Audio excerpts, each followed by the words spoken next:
a entrar a grabar y vamos a compartir pantalla con la temática de hoy día.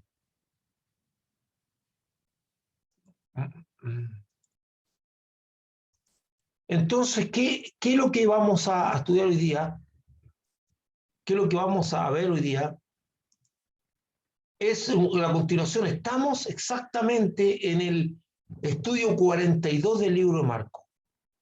En la serie El Evangelio de Marcos, el número 42. No es el capítulo, vuelvo a insistir, no es el capítulo 42, es el estudio 42.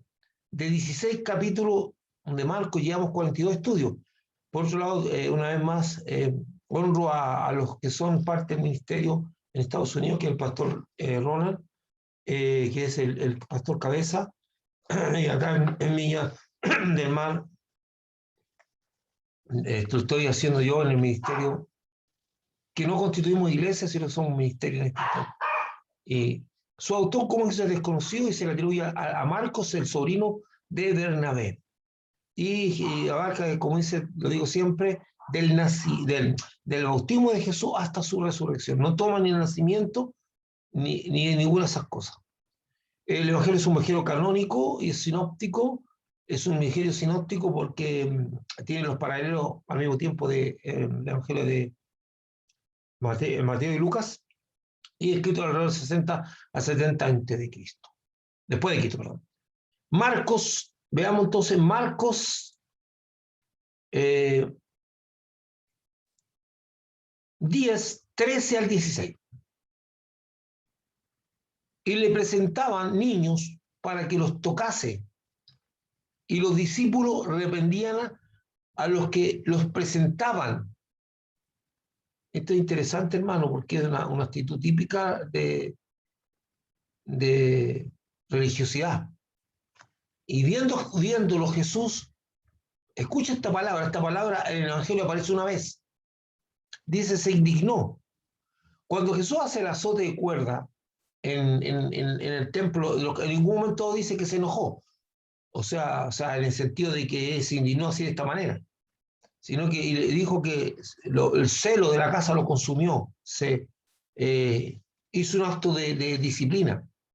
Entonces dijo, viéndolo Jesús se indignó y les dijo, dejad a los niños venir a mí y no se los impidáis, porque de los tales es el reino de Dios.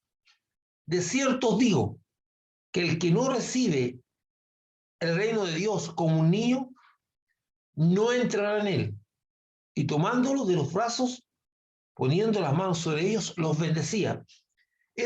Quiero hacer un pequeño alcance. Esa bendición, digamos, palabra usada recurrentemente por Jesús, de cierto os digo, una vez lo repetía 2 veces, es un deseo de los traductores de ser lo más fiel al concepto que está ahí dando Jesús, pero significa verdaderamente o ciertísimamente.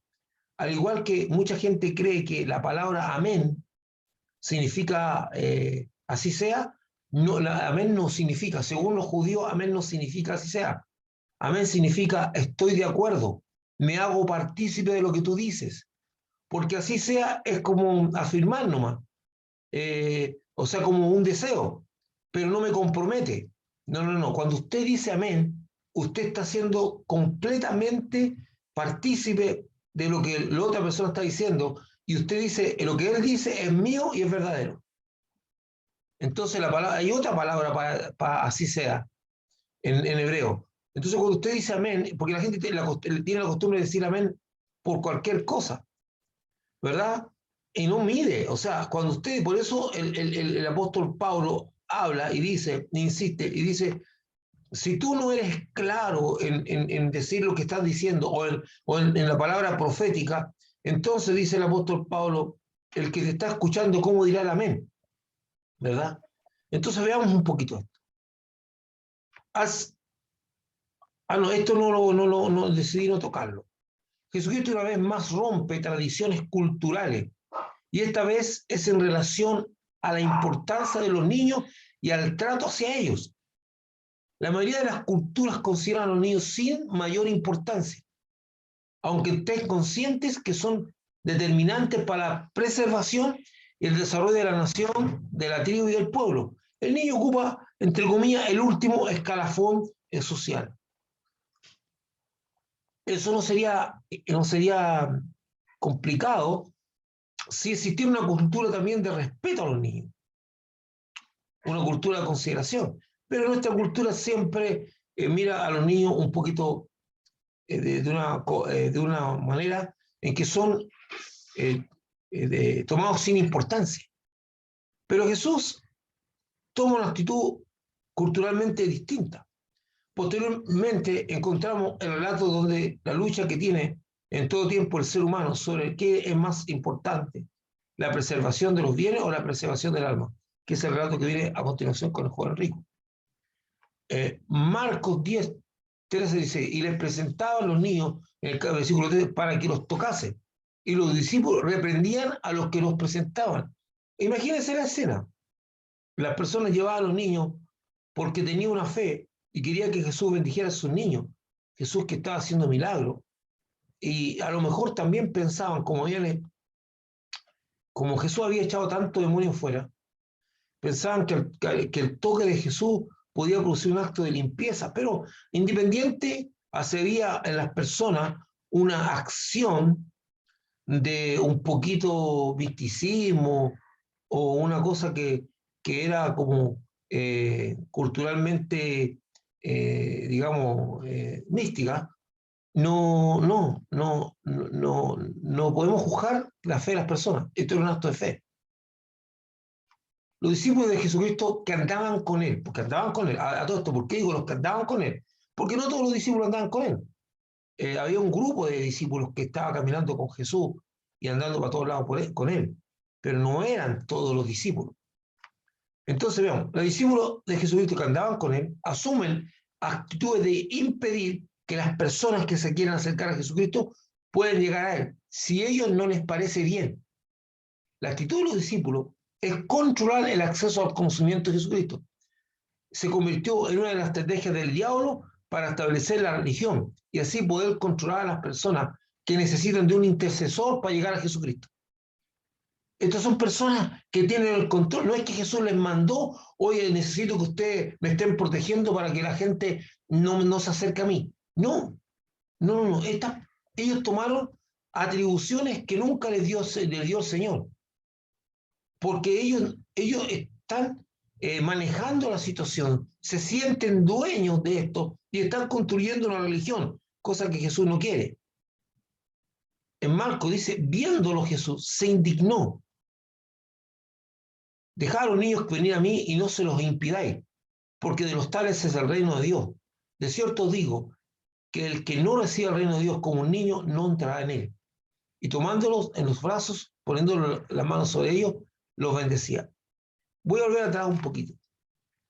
Esta actitud de control sobre la estructura religiosa o sobre las personas es algo que levantaron las religiones. Porque de repente en las mismas iglesias cristianas se ponen impedimentos de tradiciones que Dios nunca dictó para que la gente se acerque a Jesucristo. De hecho, hay tradiciones nuestras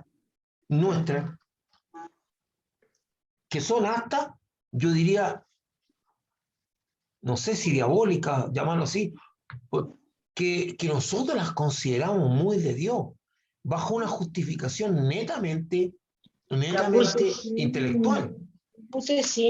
¿Qué quiero decir con eso? ¿Qué quiero decir con eso? Por ejemplo, esa tradición de someter a la gente a un verdadero interrogatorio anterior, o sea, por comité, por una comisión. Muy diferente sería que el pastor se entrevistara con la persona para conocer su testimonio, ¿verdad? Del que se va a bautizar.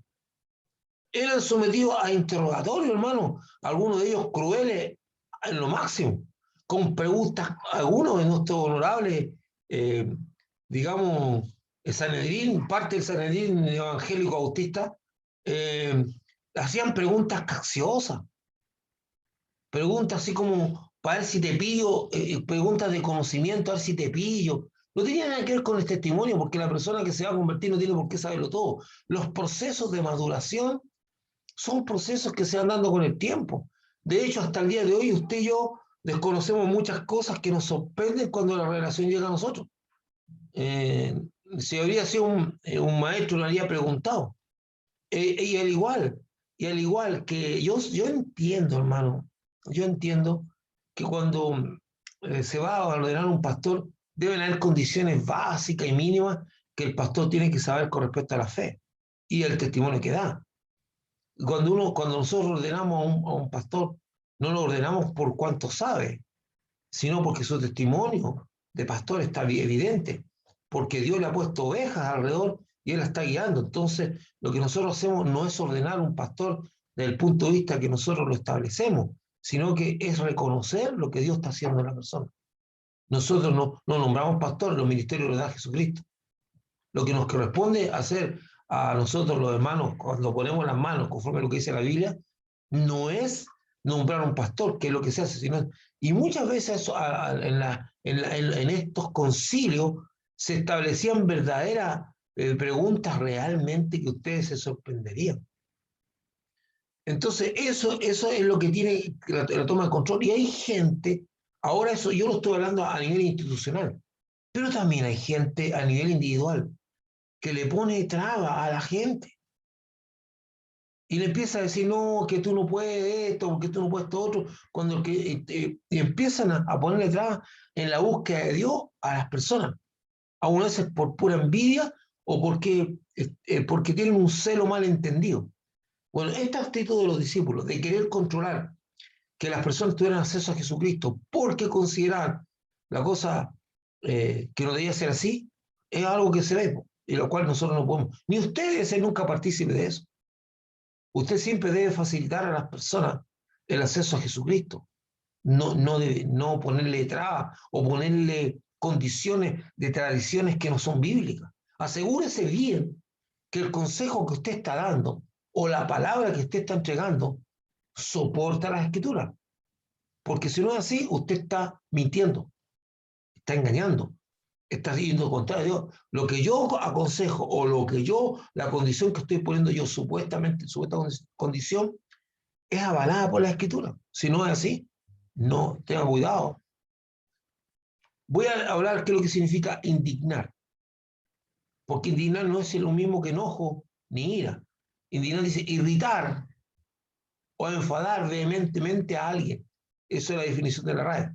Cuando Jesucristo ve la actitud obstruccionista de sus discípulos, reprendiendo y avergonzando a los que querían que Jesucristo tocase y dijese a los niños, se indigna. Claro, pues, hermano, si esto yo lo mismo lo he visto en la iglesia. Cuando una persona de repente, no sé, quiere ir a hablar con el hermano que está predicando y nos falta alguien que hermana o hermano sea más prudente y la gente se retira avergonzada porque se siente incómoda o algunas veces hay cristianos que tienen la costumbre de avergonzar en público a las personas. ¿No? Entonces, claro, si estos discípulos estaban reprendiendo a las personas que se estaban acercando, las avergonzaban. Entonces Jesús ve eso, se indigna. Lo que nos dice el gran valor que tenían los niños para Jesucristo, ya sea por lo que eran en sí mismos o por ser por ser referentes del reino de Dios. Esto nos enseña que podríamos nosotros, usted y yo, causar la indignación del Señor al no ser prudente y sabio en nuestras actitudes hacia el necesitado, que busca encontrarse con el Señor, al poner obstáculos o establecer dominio sobre quién, cómo y cuándo las personas pueden llegar a Jesucristo. Y aunque esto parezca imposible que usted pueda hacer, algunas veces puede estar controlado por la religión, los ritos y tradiciones que lo convierten en un obstáculo para los que buscan a Jesucristo. Esto no es difícil, hermano. Esto se ve en toda la iglesia. Incluso en la iglesia más, diría yo, que son más avivadas, como la iglesia pentecostal o las más tradicionales. Algunas veces a la gente se le juzga por su apariencia física, ¿verdad? Y de repente, no sé, pues de repente esa persona que está buscando de Dios puede llegar, no sé, con aro acá, un hombre con aro, o aquí con aro, con una cosa aquí, o los labios, con el pelo medio raro, y ya la gente como que está poniendo en condición que tiene que, para poder llegar a Dios, una persona no cristiana tendría que venir como con ciertas condiciones de presentación. Y resulta que el Dios no mira la apariencia del necesitado. Es cierto que en las tradiciones sociales hay ciertas cosas que incomodan. Es cierto también que cuando se nos mete un borrachito al culto y el borrachito no quiere escuchar la palabra de Dios y empieza a armar escándalo, impide, ya eso es una perturbación diabólica. Pero muchas veces, mucha de esta gente que entra al templo ni molesta, se sienta atrás.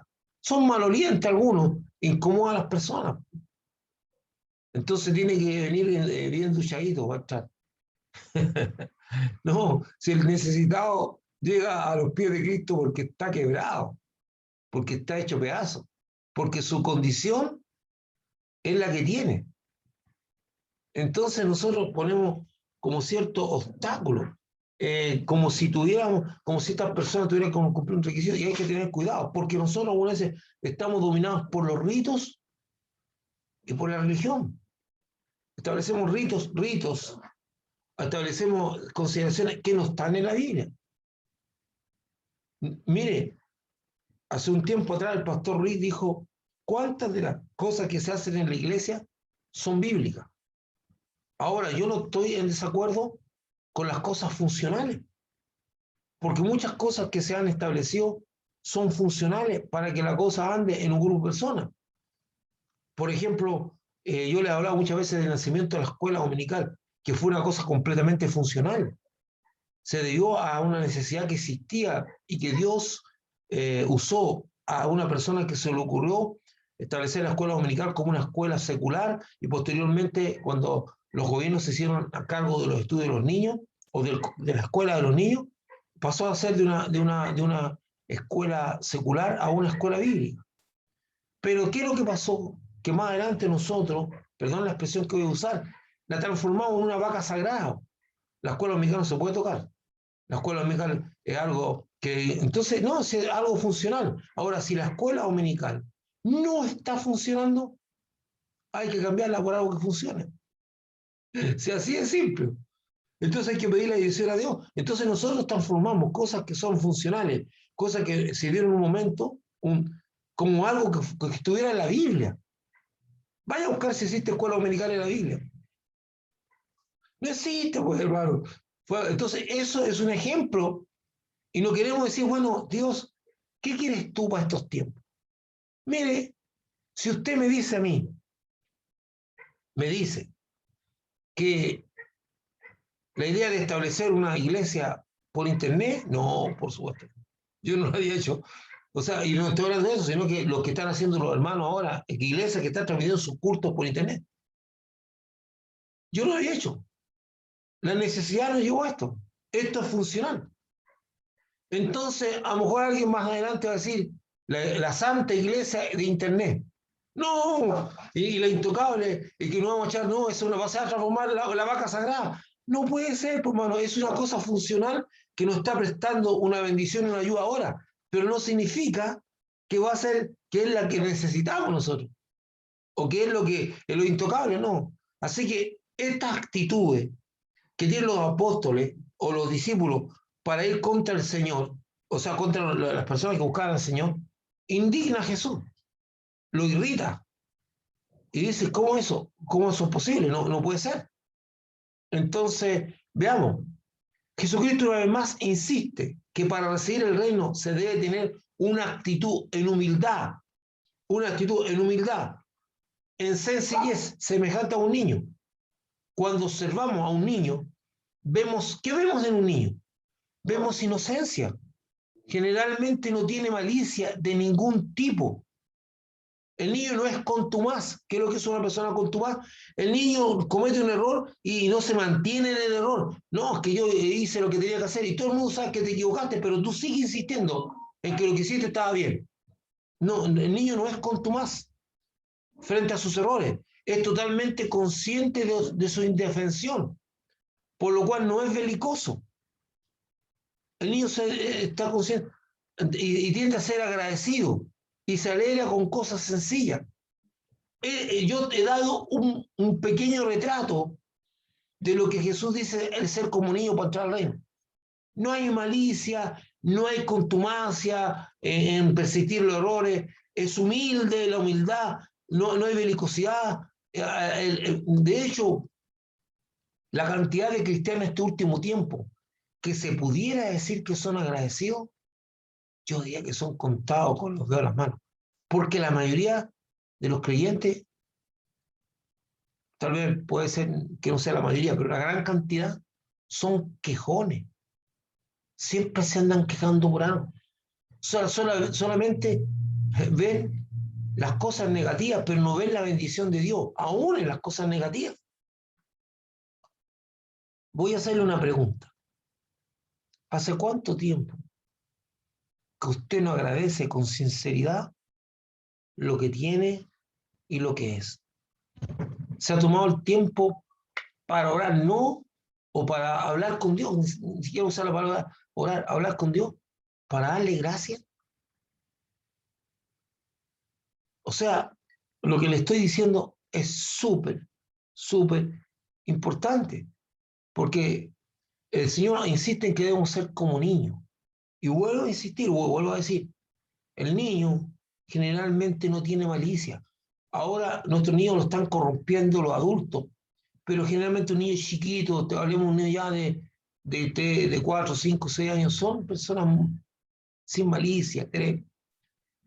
No es contumaz frente a sus errores. No anda ahí porfiando que esto era así. Es totalmente consciente de su indefensión. Porque usted lo disciplina al niño, por lo cual no es belicoso y tiende a ser agradecido y se alegra con cosas sencillas. Entonces Jesús insiste en que debemos ser como niños. Y Jesús los bendice, los toca. Los niños para el Señor son muy importantes, muy importantes. Pero actualmente existe una realidad espantosa que está afectando a los niños del mundo, que nos compromete a orar por los niños, por nuestros niños, a cuidarlos porque están expuestos al desamparo de algunas autoridades corruptas que no les importa o son cómplices en el tráfico de niños para propósito de esclavitud laboral o sexual.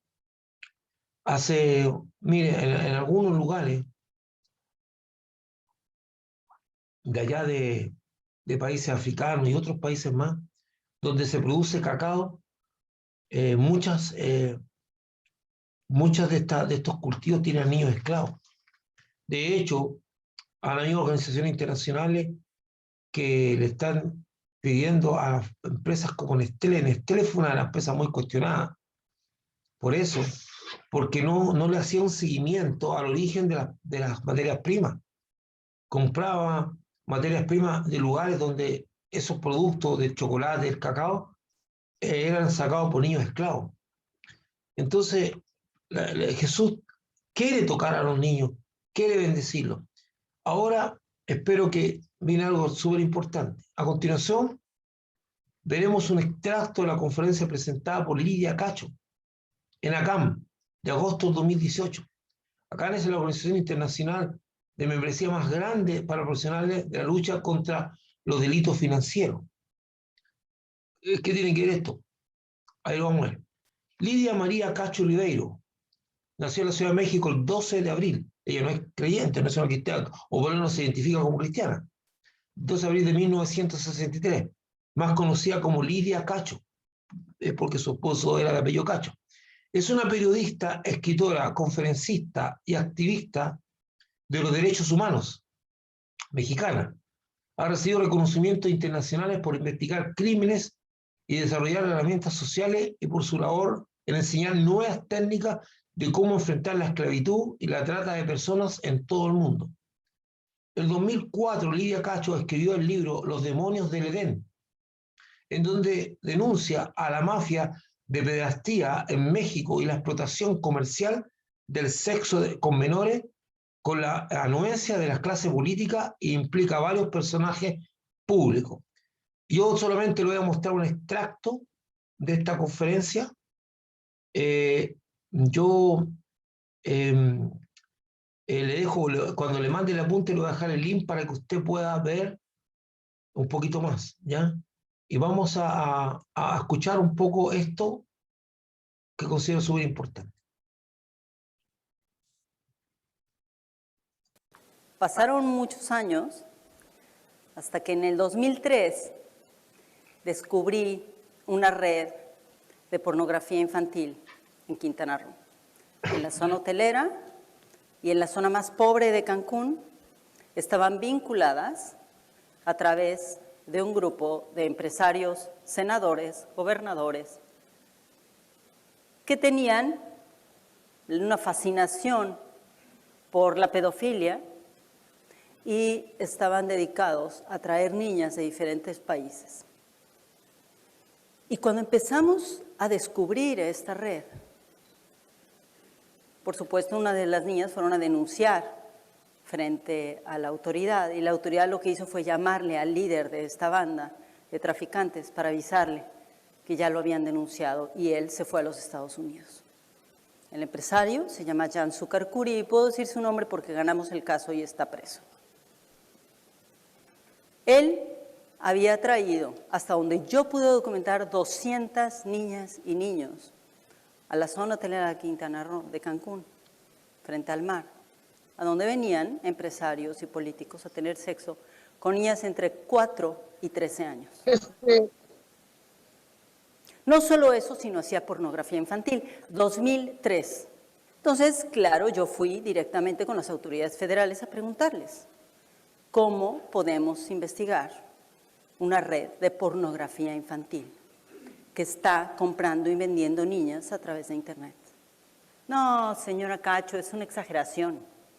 Seguramente son unos cuantos niños, son pedófilos, pero pornografía infantil en México, ¿cómo cree? No. Entonces, como no me ayudó la autoridad, decidí ir en busca de alguien y encontré un hacker maravilloso. Y el hacker me dijo, te voy a ayudar a encontrar a estos sujetos. Y nos metimos en el Deep Web por primera vez, en 2003. Y encontré una gran parte de esta red. Y una vez que encontramos esta parte de la red, me quedé con una idea en la cabeza. Pensé, ok, ya sabemos quiénes son los agresores, perfectamente. Sabíamos los nombres de todos estos sujetos, teníamos fotografías, cometí un delito, imprimí 300 fotografías de hombres adultos con niñas y niños menores de 13 años. Obviamente, pornografía. Entre ellos descubrí a senadores, gobernadores y empresarios multimillonarios mexicanos y extranjeros, víctimas de pornografía infantil. Mientras esto sucedía y yo hacía la investigación, escribí toda la historia. Unos meses después, entregué mi libro, Los demonios del Edén, a la editorial Penguin Random House. Y cuando lo entregué, el director general de Random House, que era un español que acaba de llegar a México, lo vio y me preguntó, ¿tienes evidencia? Y yo, como buena reportera de las de verdad, traía toda mi evidencia.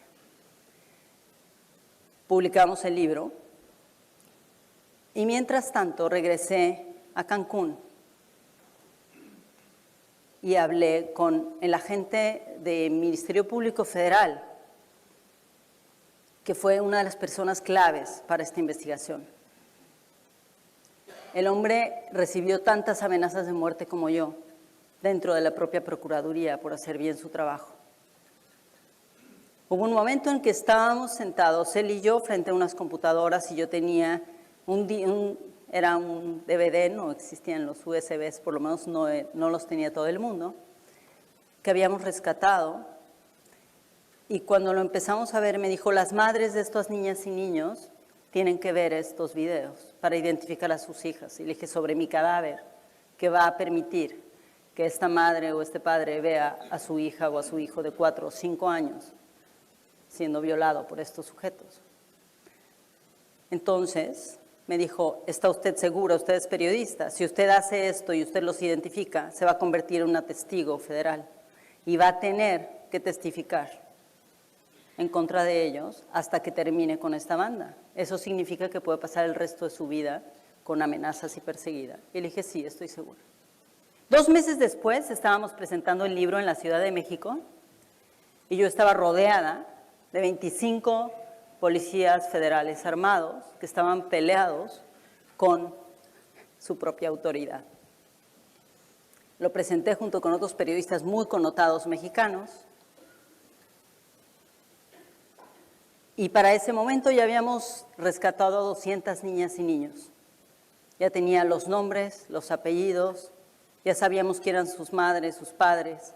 En 5 casos no pudimos contactar a la familia porque la familia fue quien vendió a sus hijos e hijas. Mientras estaba haciendo esta investigación, llegó la policía aquí a Cancún, afuera de mis oficinas, vestidos de civiles, 10 sujetos armados, pusieron un arma, mi escolta estaba parada donde está la cámara y mi escolta se quedó inmóvil. Estos policías vestidos de civiles me secuestraron y durante casi 24 horas me torturaron. Me dijeron que me iban a matar. Me dijeron quién los había mandado, el gobernador de Puebla. Me dijeron por qué razones, por haber publicado Los demonios del Edén y porque me había metido en la vida privada de todos estos senadores, gobernadores y empresarios. Afortunadamente yo había hecho toda una estrategia de seguridad antes de que sucediera cualquier cosa en caso de que me secuestraran, de que pasara algo, de que me mataran, de que me atacaran o atacaran a alguien de mi familia, y los medios se enteraron a tiempo. Entonces la policía que me secuestró se vio obligada a llevarme viva a Puebla en lugar de matarme en el camino como me habían prometido si yo no firmaba ahí mismo un documento diciendo que el contenido de mi investigación era absolutamente falso. Llegué viva, me metieron a la cárcel, salí de la cárcel y pasé 1 año firmando todos los días en la cárcel de Cancún por haber cometido el delito de difamar a un grupo de criminales que se dedicaban a la trata y explotación sexual comercial de niñas y niños judiciales y de haber logrado la sentencia, la primera sentencia histórica en América Latina de un tratante de niñas y niños y de un productor de pornografía infantil, Jan Sucarcuri. Le dieron 118 años, es la sentencia más grande que ha habido en la historia de México y la primera por este tema. Mientras esto sucedía, trataron de matarme varias veces a mí, a mi pareja y a algunos miembros de mi equipo, pero no lo lograron afortunadamente. Mientras ganábamos este juicio, decidí hacer una investigación para poder entender cómo estaban funcionando las redes internacionales. Y me involucré en una investigación la más grande que he hecho en mi vida. Durante 5 años viajé alrededor del mundo, desde Kirguistán, Uzbekistán, hasta Japón, Estados Unidos, por supuesto, México y toda Latinoamérica. Tracé un mapa para entender cómo las mafias mexicanas estaban operando en Nigeria y en Japón, y cómo las mafias japonesas operaban en Estados Unidos, en el Reino Unido, en Paraguay, en Panamá. Tracé estas rutas y las seguí. Durante 5 años me tuve que disfrazar de monja para meterme en los lugares donde solamente dejan meterse a las mujeres religiosas para poder documentar cuántos niños y niñas había dentro de los burdeles en la Ciudad de México. Documenté con una cámara escondida, vestida de monja, me pueden imaginar, así mi hábito me veía muy respetable. Documenté cuántos tratantes había, cómo se coludían con la policía de la Ciudad de México y cuántas niñas menores de 10 años había en estos burdeles de la Ciudad de México. 134 niñas y niños, solamente en una colonia de la Ciudad de México. Y empecé a seguir las rutas, entrevistando a algunas de las víctimas rescatadas. Una niña norteamericana que fue vendida a la Yakuza en Japón y de Estados Unidos, exactamente la ruta que ella siguió, seguí yo, llegué a Japón e investigué exactamente dónde había estado y documenté cómo funcionaba esa red y cómo se dividía la red entre los nigerianos que vendían ciertas drogas, las yakuza, que ahora son banqueros y son respetables, y por supuesto las personas que se dedican a la trata de personas en la explotación sexual comercial de mujeres y ahora de jóvenes varones. Después seguí buscando por todos los países. 143 países están investigados para ese libro, 5 años. También tuve que aprender a hacer un poco de pole dancing porque era muy difícil meterse en estos lugares, en todos los prostíbulos VIP de México, de Estados Unidos, de República Dominicana y de las zonas más elegantes, en Panamá, a donde van todos estos grandes empresarios, agentes de seguridad, políticos y hombres de poder o sin poder, empresarios normales, comunes y corrientes. Y disfrazada de prostituta pude entrevistar a muchos de ellos y tengo todo documentado. La otra cosa que descubrí es quiénes son las agencias de viajes que facilitan esto y que saben perfectamente qué es lo que están facilitando. También descubrí que estas agencias de viajes trabajan con ciertos sindicatos de taxistas en diferentes países.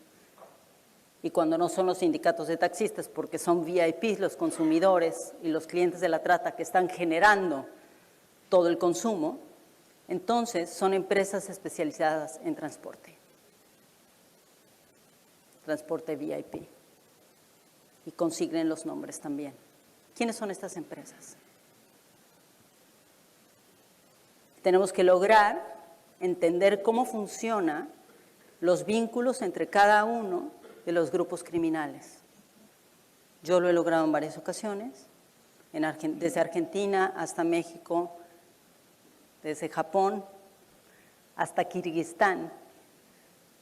Mi trabajo en conjunto con investigadores, con especialistas, hasta con ex agentes de la KGB que ahora se dedican a migración en Kirguistán y Uzbekistán.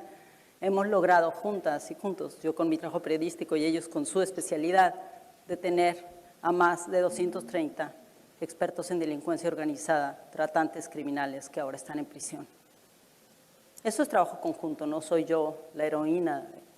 Probablemente soy la que está contando la historia casi siempre, porque ellos están allá trabajando en sus países o en sus escritorios o tras de su computadora, pero ahí están.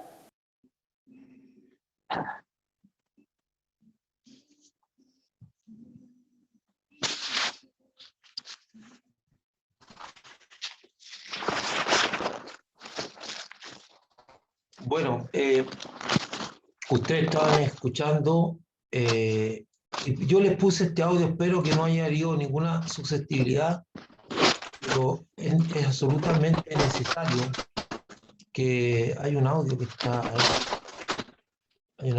ahí interfiriendo, no lo puedo desconectar. Bueno, espero no tener que no herir ninguna susceptibilidad. Parece que Héctor parece que tiene activo el audio y me está generando ruido para que lo desactive.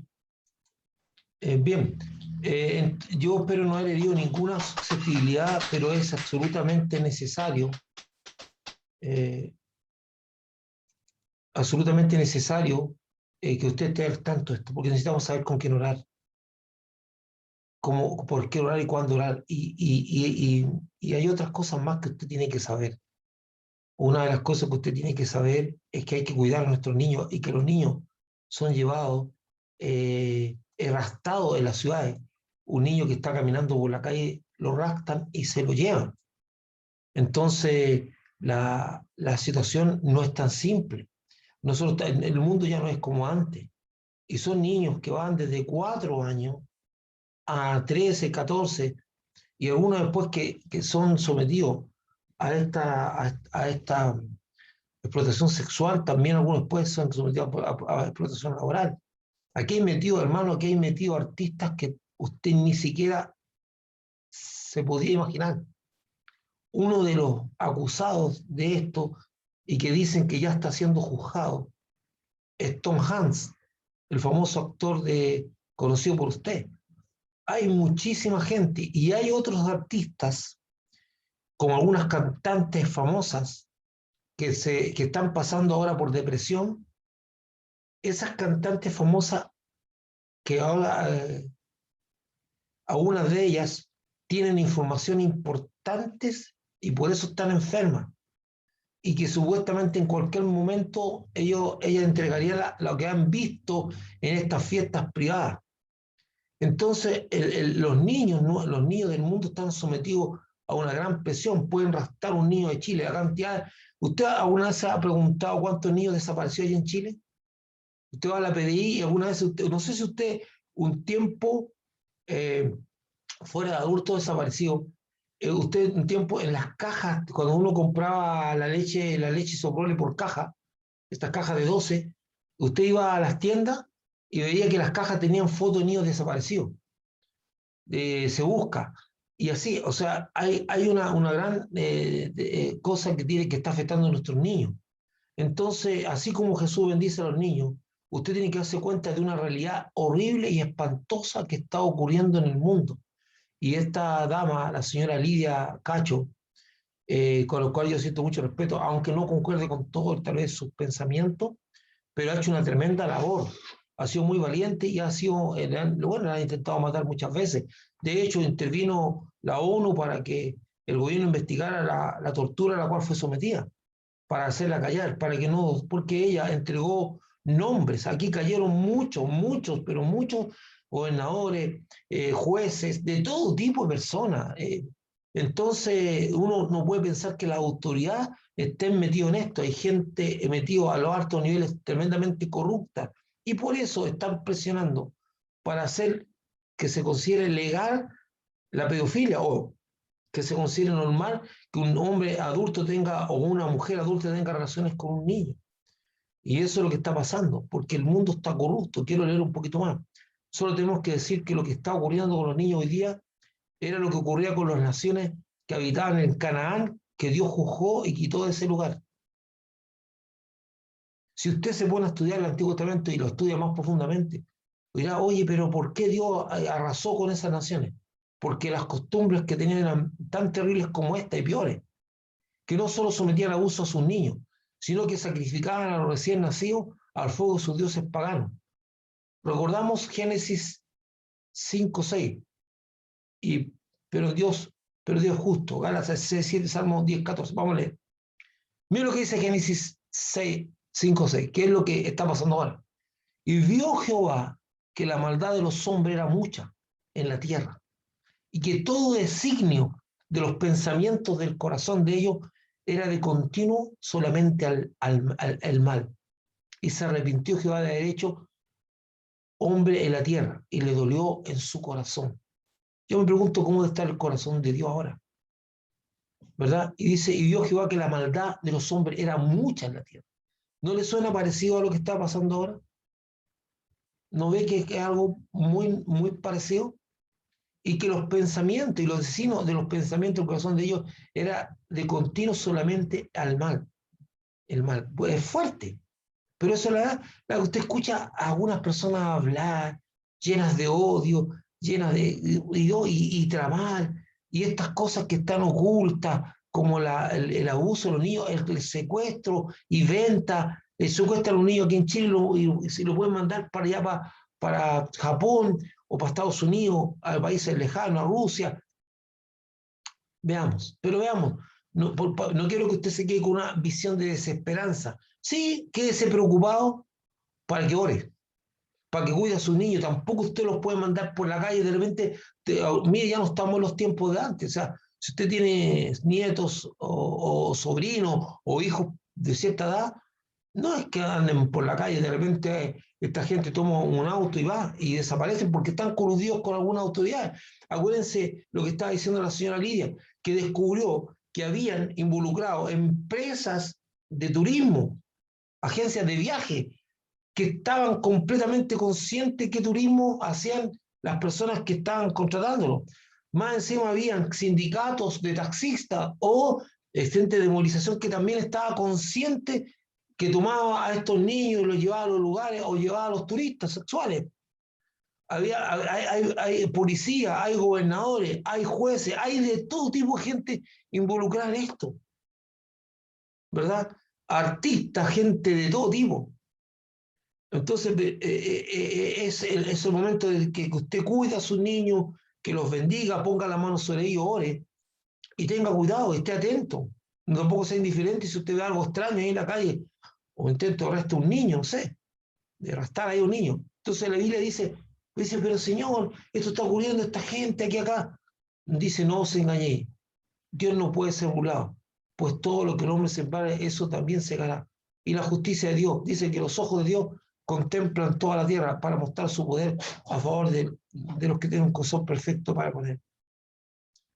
Y dice, tú lo has visto, porque miras el trabajo y la vejación para dar la recompensa con tu mano a los que dejan, a ti se acoge el desvalido, tú eres el amparo del huérfano.